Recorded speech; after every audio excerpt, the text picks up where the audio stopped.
महाराज, संतान प्राप्ति के लिए आपका यज्ञ संपन्न होने की खुशी में आज आपने अपने कोषागार के साथ साथ वस्त्रों और धन धान्य के द्वार भी खोल दिए हैं। हाँ महामंत्री, हम अपनी खुशियों में प्रजा को भी सम्मिलित कर रहे हैं। परंतु महाराज, अब तक आप इतना धन धान्य लुटा चुके हैं कि राजकोष भी शीघ्र ही खाली हो जाएगा।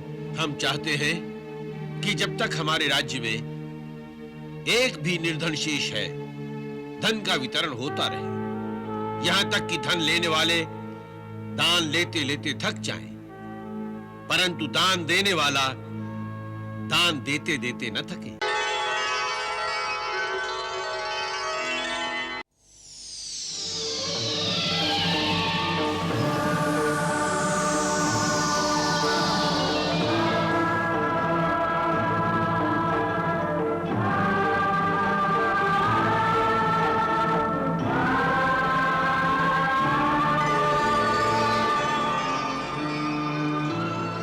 हे माता महालक्ष्मी, प्रणाम। कल्याण मस्तु वत्स।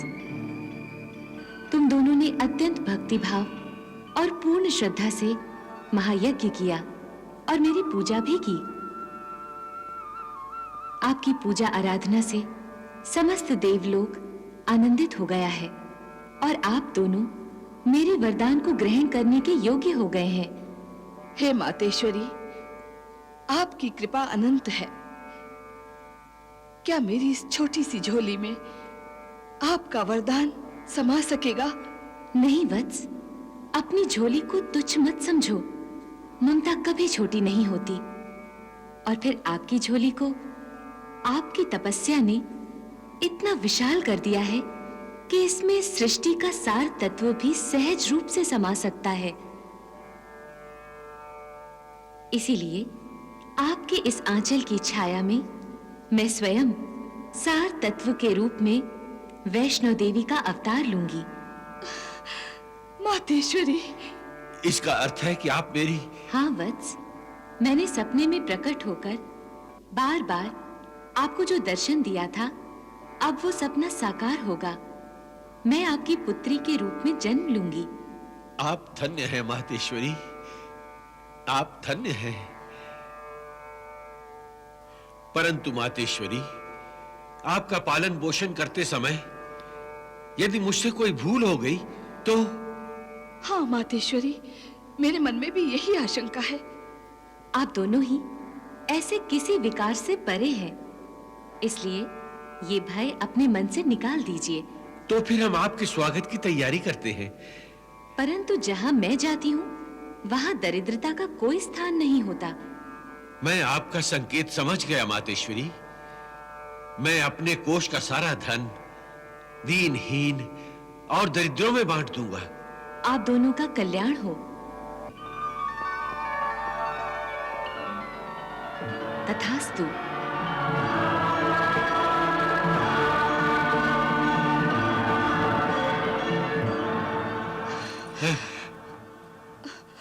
स्वामी विजया, मैंने एक अद्भुत सपना देखा। सपने में तुमने माता महालक्ष्मी के दर्शन किए ना? आपको कैसे पता? कहीं आपने भी वही सपना तो नहीं देखा? हाँ, माता ने कहा कि वो स्वयं ही हमारे घर वैष्णो देवी के रूप में अवतार लेंगी। जब हम दोनों ने एक ही सपना देखा, तो फिर वो सपना कैसे हुआ? वो तो सत्य था। हाँ, माता का आशीर्वाद सत्य होगा। माता के आशीर्वाद से मेरी सूनी गोद फलेगी, अवश्य फलेगी। हाँ। मैं माँ बनूंगी स्वामी। मैं माँ बनूंगी। मैं देवी माँ की माँ बनूंगी। मैं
महाराज, हस्तक्षेप के लिए क्षमा चाहता हूं। निसंकोच कहो महामंत्री, क्या कहना चाहते हो?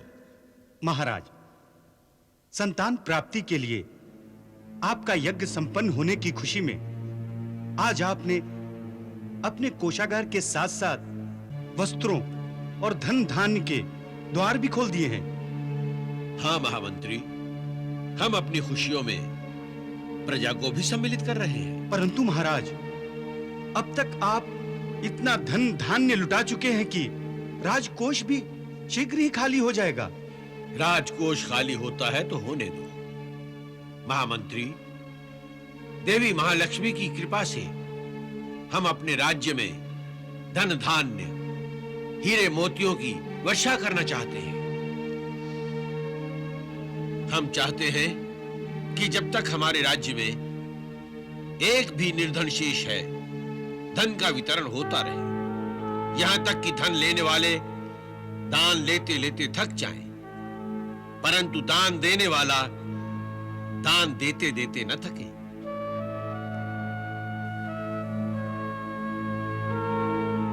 नारायण नारायण। प्रणाम मातेश्वरी। राजा रत्नाकर ने अत्यंत अनुपम कार्य किया है। अपने राजकोष के द्वार प्रजा के लिए खोल दिए हैं। हाँ देवर्षि, राजा रत्नाकर जानते हैं कि इस संसार में उनका अपना कुछ नहीं है। जो कुछ भी है प्रभु का है। राजा तो इस धन का न्यासी है, स्वामी नहीं।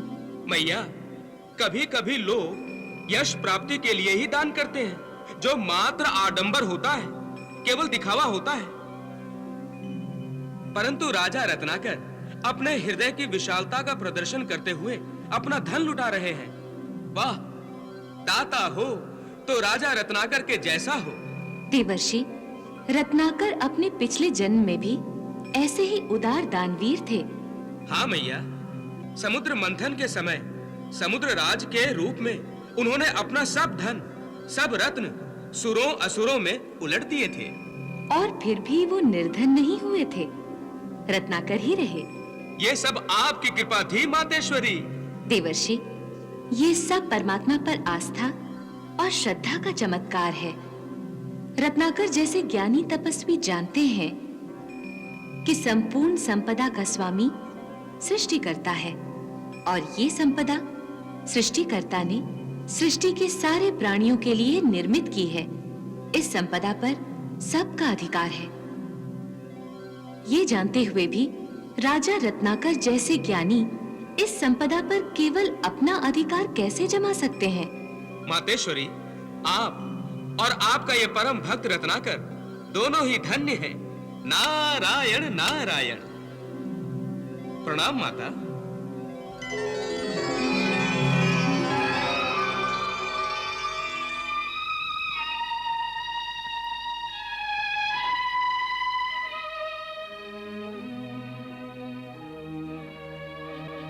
अरे इतना थोड़ा सा धन, सारा कोष समाप्त हो गया है।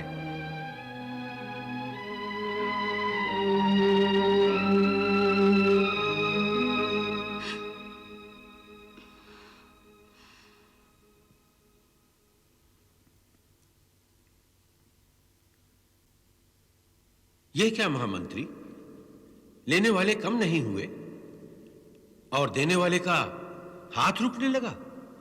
जिसकी आशंका थी वही हुआ। लगता है कोष खाली हो गया है महाराज। नहीं महामंत्री, आपकी शंका आशंका को दया, धर्म, दान दक्षिणा के शुभ कार्य में बाधा डालने की आज्ञा नहीं है।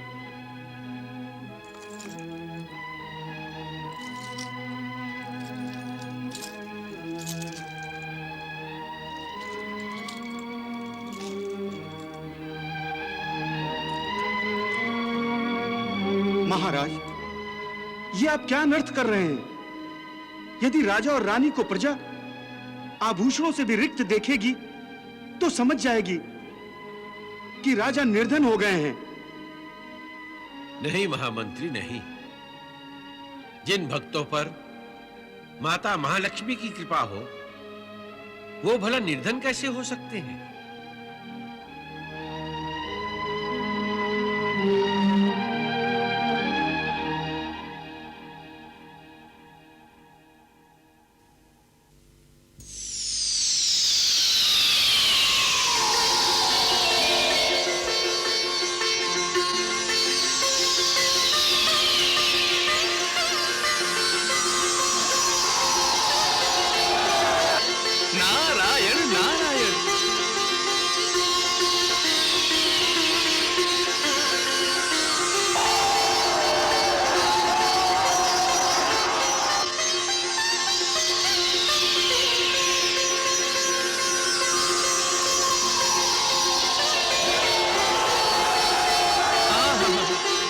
माता की कृपा है।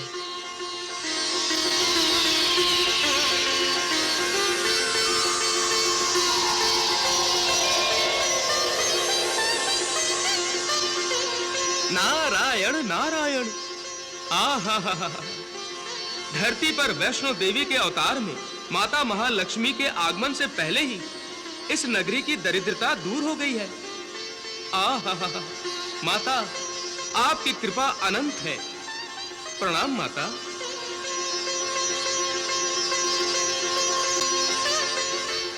महाराज चमत्कार हो गया, महाराज चमत्कार हो गया। क्या हुआ दासी? कोषागार जो खाली हो गया था वो फिर हीरे मोतियों से भर गया।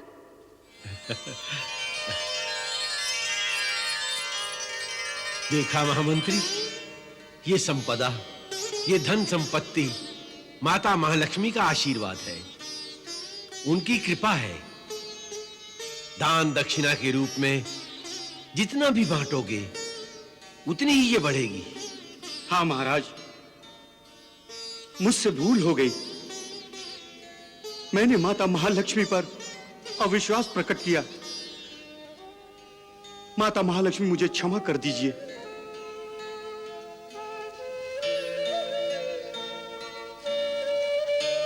नारायण नारायण नारायण नारायण। प्रणाम मातेश्वरी।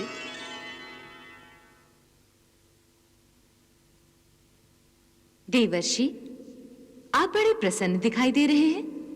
कहां से भ्रमण करके आ रहे हैं? राजा रत्नाकर की नगरी से। आहा, आपकी कृपा से नगरी तो स्वर्ग में बदल गई है।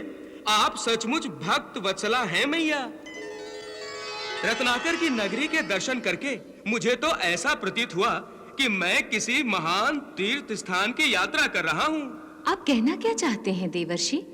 मैया, मैं ये कहना चाहता हूँ कि जिस पावन स्थान पर आप वैष्णो देवी का अवतार लेना चाहती हैं, वो स्थान तो महान तीर्थ स्थान ही बनेगा ना।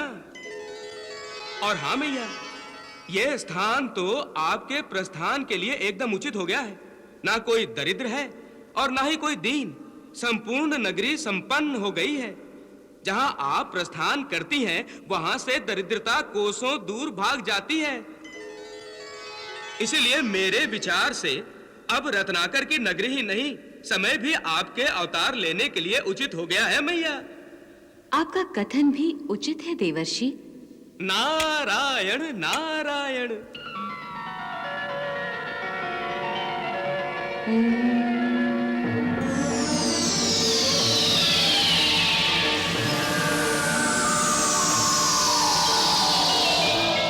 प्रणाम आदिशक्ति।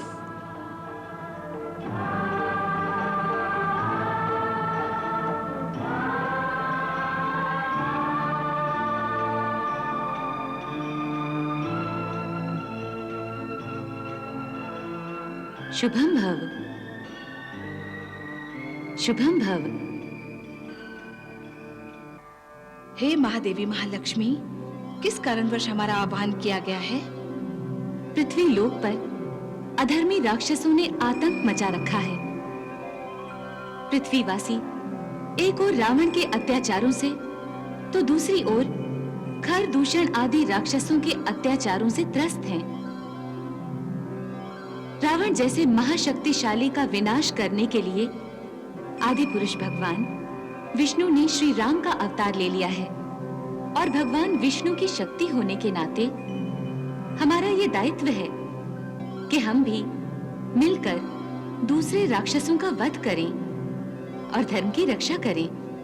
मातेश्वरी, धर्म की रक्षा का दायित्व निभाना हमारा सौभाग्य होगा।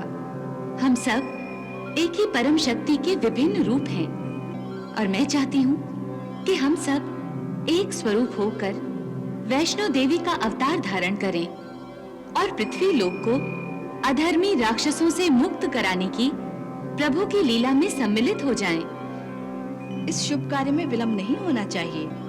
हे महादेवी माता महालक्ष्मी, आप अपना विस्तार करें। हम सब अपना अंश आप में समाहित करते हैं। तथास्तु।